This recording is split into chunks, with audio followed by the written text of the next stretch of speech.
Hello everyone. Now the next part which we are going to discuss is object must be lawful.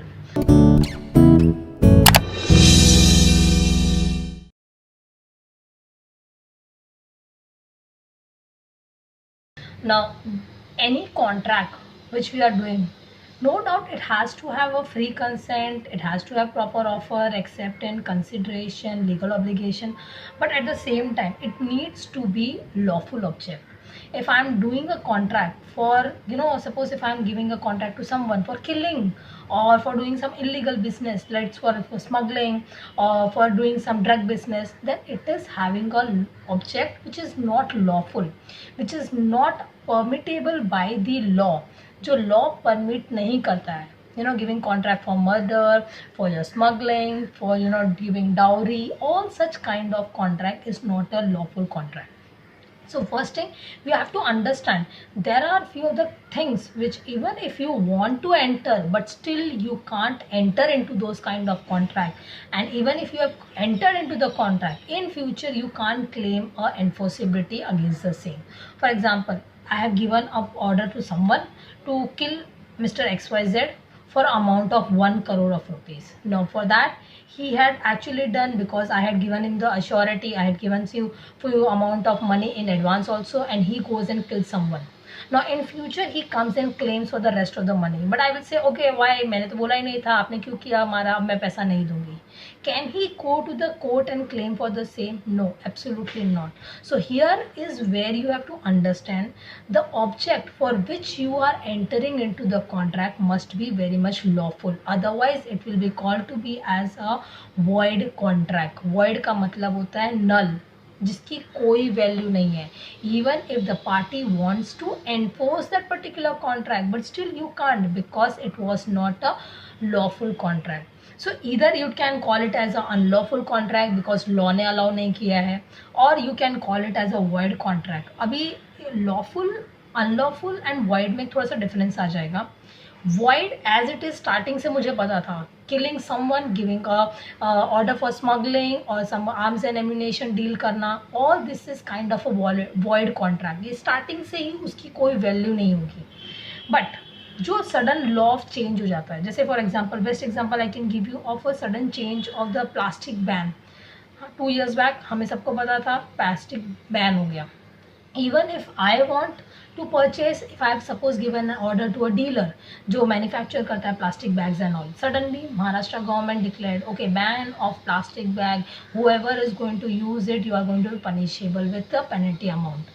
Now this is where, as a dealer, as a retailer, I will say, please manufacturer, stop the manufacturing, I don't want to further continue with the contract. He will say, no, आपने मुझे promise किया था, आपको तो perform करना पड़ेगा, आपको मुझसे order purchase ही करना पड़ेगा, and you will have to continue with the contract. But no, I can say the contract earlier was a lawful, proper, valid contract, but now it has become unlawful. Law is not giving me the permission for the same. Law is been forbidden. That means to say it is the object of the contract has now become unlawful. Similar manner, if I can talk about your, your smuggling, selling of your alcohol in the state of Gujarat, it is absolutely banned over there. Now over there it can be called to be as an illegal contract. वहाँ पे अगर जाकर के मैं बोल रही हूँ कि नहीं, मैं ना जाकर के अल्कोहल की परचेज एंड सेल करूँगी, तो over there it is absolutely not allowed. That's why it is gone to be called as a illegal. Now did you got the difference between there can be a void contract, there can be an unlawful contract, and there can be a illegal contract. So when you talk about your illegal, absolutely it is not legal. Even if I want to, I know there is some kind of a difference between the two, the unlawful and legal. See, in illegal, from the start itself, it was not allowed. That's why it was a void contract. But when it comes to your unlawful, at the start, might be it was been permissible, but slowly, gradually, with the change of the law, it has become unlawful. The example of the plastic ban. Now, next, your concept is of your capacity to enter into the contract. Now, as equivalent to a free consent, this is very important to understand.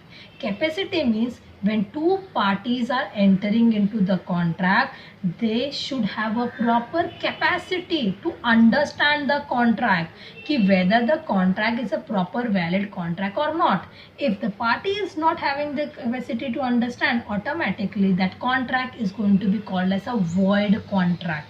Now why am I saying void? Because from the start I am not knowing कि yes, this person is not having the capacity, yet I am entering into the contract, then it is going to be called as a void contract.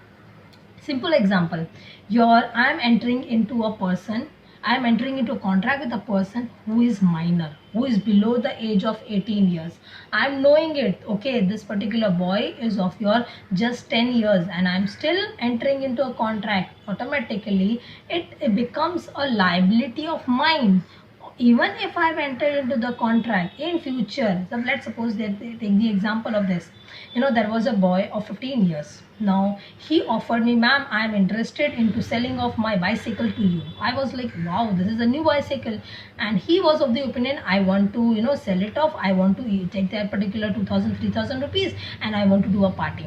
So he offers me for 3,000. So I was of the opinion, wow, this is a bicycle of 5,000 to 8,000 and I'm getting for just 3,000. Let's purchase it. And for the particular time, he had asked me, ma'am, please give me an advance amount of 1,500 and I will just leave the bicycle and give it to you, the bicycle keys and everything, and you give me the rest of the amount. I was like, okay, fine. I gave him the advance amount of 1,500. Now after future period of time, I realized कि that particular boy was nowhere to be found out. मिला ही नहीं मुझे कहाँ पे चला गया. मैं उसको trace करने की कोशिश कर रही हूँ and I'm not able to find him. Now this is where if I want to go and file a case against him, directly the person in the police station, he'll ask me, okay, who was the person? I will tell him, I don't know this, but there was this boy of around 15 to 14 years. So he will say, sorry madam, आपका case नहीं लिखेंगे. क्यों नहीं लिखेंगे? क्योंकि he was a minor. आपको पता होना चाहिए था, आपने माइनर के साथ अगर कॉन्ट्रैक्ट एंटर किया है, उसकी कोई वैलिडिटी नहीं होती है. And at the same time remember this कि suppose let's take the other way round. अगर सपोज मैंने उसको 1,500 दे भी दिया and later on he files a complaint against me कि मैम ने तो मुझे जबरदस्ती है ना, मेरे ऊपर है ना, मेरी बाइसाइकिल ले लियो, मुझे फोर्स किया था. So then I will be penalize and he will not be penalize for anything. So this you have to understand.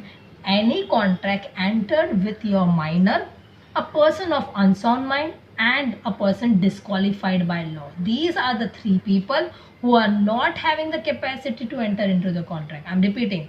First person, he is a minor. Second person, he is of unsound mind. And third, he is disqualified by law. Now let's take the example of minor. First of all, always remember, minor can get the benefits. So wherever he is getting benefits, he can enjoy the benefit.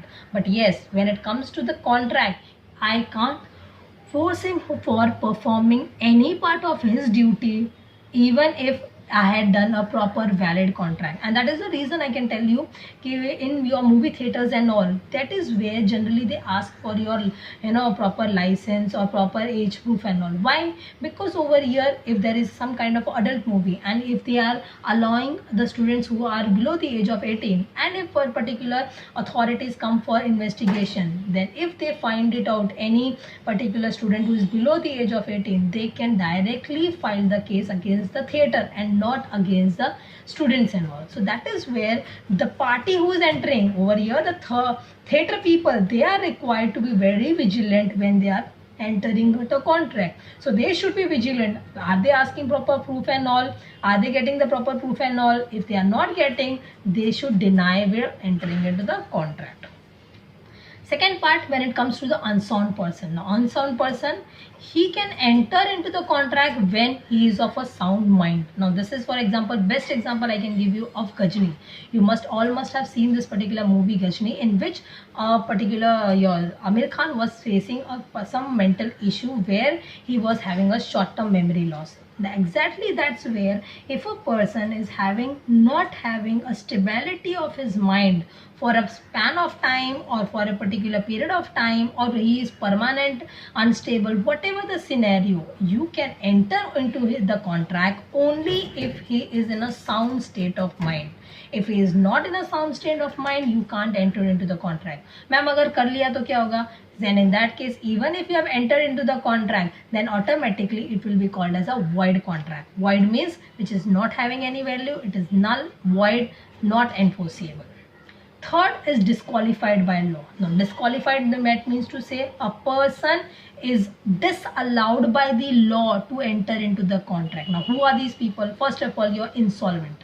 Person who has already got bankrupt. Now, obviously, a person who has got insolvent, he is not going to have any financial capacity. Chances are there in future he might give you a loss also. So that's why you have to check the background of the person when you are entering into the contract. Why? Because in future chances are there he might give you a loss.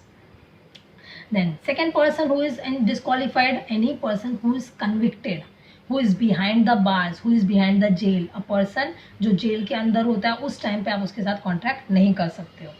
Alien enemy, that means to say, let's for example the currently scenario cold war which is going on between India and China. So if there is such kind of dispute between the two countries, at that time they become a alien enemy. उस time पे अगर आपने contract enter किया, automatically it will be called as a void contract. And the fourth person, any person who is being barred by the court for any might reason, these are the people who are disqualified by law. So in all, you have to understand, अगर आप किसी person के साथ contract enter कर रहे हो, who should be a major. Major is a person who is above the age of 18 years. Secondly who should be of sound mind, mental capacity होनी चाहिए. वो जब कॉन्ट्रैक्ट एंटर कर रहा है उसको अंडरस्टैंडिंग बेटर होनी चाहिए, तो he can enter into the contract. And the third person is your who should not be disqualified by law, who should be stable, proper, allowed by the law to enter into the contract. Now with this we have completed the concept of your capacity to enter into the contract. Now we move to the next part, that is discharge of contract. Now, discharge of contract can take place in 6 ways. That is discharge by performance, discharge by operation of law, discharge by lapse of time, discharge by impossibility of performance, discharge by your breach of contract, or discharge by your agreement. Now, when you are talking about your discharge by performance, when both the parties perform their part of duty, it is called to be as performance. When they are in simply halfly or partly executed, you are partly performed, or you are fully performed, it is going to call as your operation, through your discharge by performance.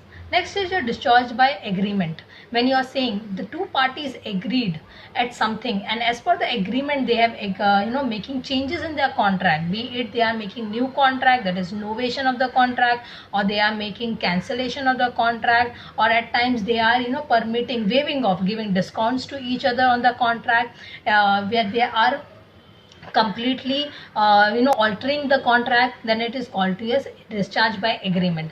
The agreement between the parties can differ, can keep on changing as and when required by the parties. That is permissible by the law. That is a thing which is, even if the parties want to perform their part of duty, they can make the changes in the law and still it will have the similar enforceability as required by the law. Third part, when it is discharged by lapse of time, that is when some specific time has been mentioned, and if the performance is not being done as per required by the time, then it is going to be called as discharge by operation or the discharge by lapse of time. Next is your discharge by impossibility. Even if the party wants to enter into the contract or perform their part of contract, but still they can't perform because of operation of law. That is, for example, a death of a party, or insolvency of a party, or act of God, some natural calamity happens. This is a kind of hurdles which can occur, and due to which the performance is impossible, or it can have a similar example of operation of law. Both the things are having the same pointer, same, where the law can get enforced even if in between the parties, where the law feels so, okay, the law has been changed or the illegality of the concept has been changed, then automatically through operation of law or through your impossibility of performance, the performance of the contract will not be perform as required by the parties, so it can be discharged. And finally, the discharge by breach of contract. Breach of contract means to say where the parties have done an actual breach or an anticipatory breach. Actual breach means to say on the date of the performance they are denying, okay, I had placed an order for the cake, but because he was not having any particular chef to bake particular cake, he had told me, okay, sorry ma'am, I won't be able to give you the delivery. That means to say he has done actual breach.